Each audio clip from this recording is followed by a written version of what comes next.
Hello guys, in this video I'm going to show you how to turn on notifications on the Sygic application. But first of all, I just want to mention, please don't forget to subscribe to our channel, because at 100,000 subscribers we are going to show you our YouTube revenue statistics and growth strategy, how to make money online. So let's jump into it. First of all, open the application on your device.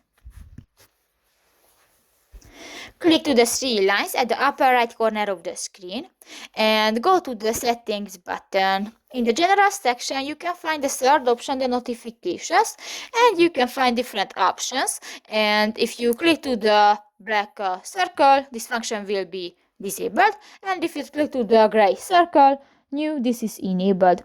And you can check different type of the notifications, for example speed limits, traffic and others.